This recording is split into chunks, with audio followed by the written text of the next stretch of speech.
December the 3rd, 1994, the PlayStation 1 launches in Japan, going on to sell over 102 million units worldwide. March the 4th, 2000, the PS2 launches, proving to be the best-selling console ever, selling well over 155 million units. November the 11th, 2006, the PlayStation 3 launches and proves to be Sony's first stumble in the gaming console market, selling just over 84 million units. It is still applauded for being a success, but nonetheless it was a backwards step in comparison to the PlayStation 1 and PlayStation 2. November the 15th, 2013, the PlayStation 4 launches and Sony have successfully recaptured the game console market, selling just over 81.2 million units as of the 22nd of July 2018. Lessons were well and truly learnt via the PlayStation 3, and the PlayStation 4 has proved to be a huge success.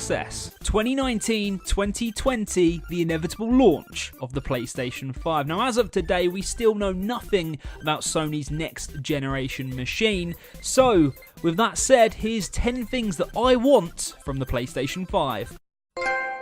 Number 1. Make it grey. Yes, bring back the original PlayStation grey to the PlayStation 5 console. I'm sick and tired of high gloss black. Everything is high gloss black. Let's bring back the original PlayStation grey. Let's bring back a bit of unique identity to our gaming consoles. And what better way to do it than to go back to PlayStation's roots and have the original PlayStation grey on the next generation console. Number 2, backwards compatibility. Yes, top of everybody's list, and I've said it before, so I'll say it again. The only major flaw with the PS4 is that it has no backwards compatibility. If you want to play any PS1, PS2, or PS3 games, then you have to buy them again from the PlayStation Store, which in this day and age is just not acceptable. It's widely known that the PS3 was an absolute nightmare for developers to work on, and the core focus for the PlayStation 4 was to make sure it was an open-ended system that developers would enjoy working on and be able to create whatever they wanted to create. Looking at the PS4's current games library, you have to say that's proven to be a pretty big success. Now keep that in mind, because all this means is simply there are no excuses, Sony, for not allowing us to play our PlayStation 4 games on the PlayStation 5. If that bullet point is missing from the launch PlayStation 5 presentation, then you are seriously going to be losing some sales. Sony, just get it done. The third item is wireless charging. It just makes sense. I mean, plonk the controller down on top of the console and it starts to charge. Of course, we will still need a wired connection for those 12-hour plus marathons, but mobile phones have this technology down and working really, really well. Sony should take advantage and introduce this to the consoles. It's just a simple but effective solution. Number 4, a big hard drive from day one. 1 terabyte should be the minimum you can buy on the PlayStation 5, although 2 terabyte in my opinion should be the standard. 4K visuals, games are getting bigger and bigger. Look at Red Dead Redemption 2. That game takes up well over 100 gigabytes of data on your console. If that's what the future holds, then Sony, you need to make sure we're kitted out from day one. For 2 terabytes, I think that would see most of us through a generation without having to pay for an upgrade, so that's what I would expect from day one.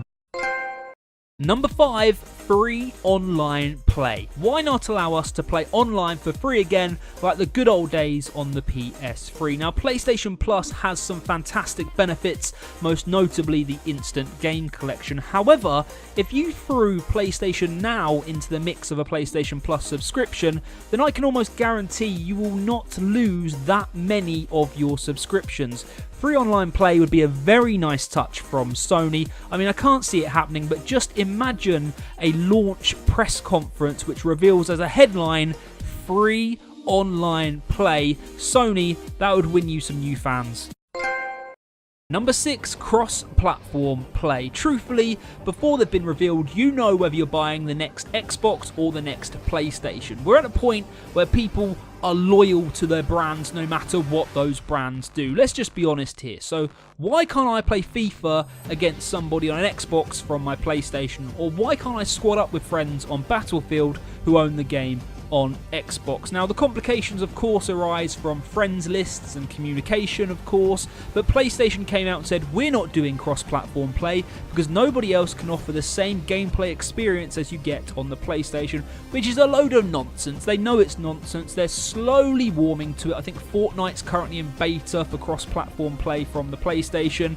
But to have an opportunity to play as one community, work together, would be awesome. So let's get over the complications, Sony. I want cross-platform play. As a paying customer, I want cross-platform play in the next generation.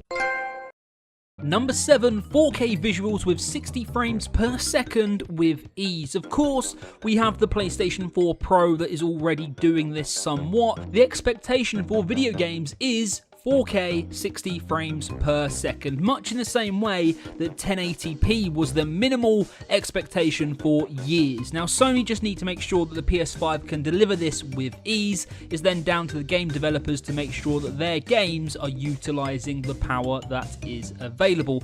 Now, I'd be very surprised if this wasn't part of the PS5's opening launch, but yes, 4K 60 frames per second should be on every game. Number 8, a no disk drive version of the console. It's inevitable. Everything is being downloaded.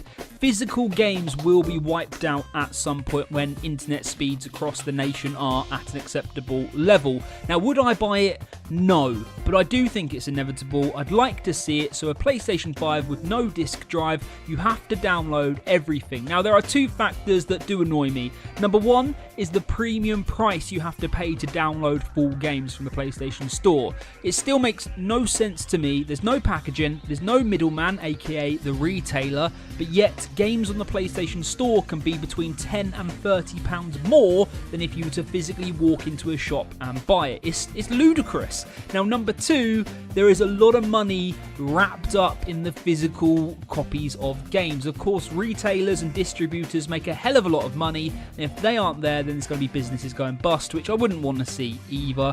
For me, I like to have physical copies of games still. They still sit on the shelf, and I like collecting them in that manner. However, times are moving on. Sony need to stay with times and release a no disc drive version of the console. Obviously, to compensate the money being lost from physical copies of games, then the console should actually be listed at a higher price than the standard version with a disc drive, which again makes no sense. You're taking something out of a console and expecting us to pay more, but to protect, I guess, the marketplace, they would have to up the price of a no disc drive console. In turn, probably put a bigger hard drive in it because you'd have to download everything, so a much bigger hard drive would be needed, and I guess that would somewhat compensate the increased price there as well. Will it happen? Very unlikely, but for me, I'd like to see it. It is going to happen one day, but a no disc drive version of the PlayStation 5, yeah.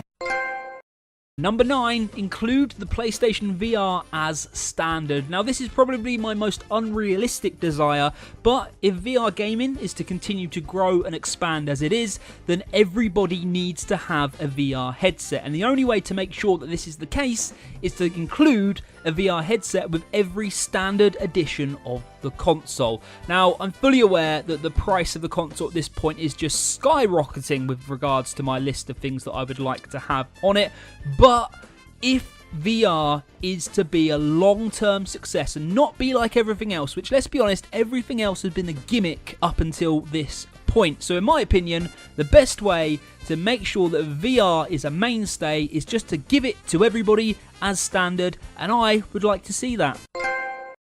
Number 10, and the final item of my list, is price. Simple as that. It has to be a realistic price to cater to the target audience. If it's over £500, I will not be buying it. I will happily wait for the price to drop to a more appealing level. Truthfully, I still see legs in the PS4, so if the PS5 is priced wrong, then I'm happy to stick with the current gen console. I've got Red Dead Redemption 2.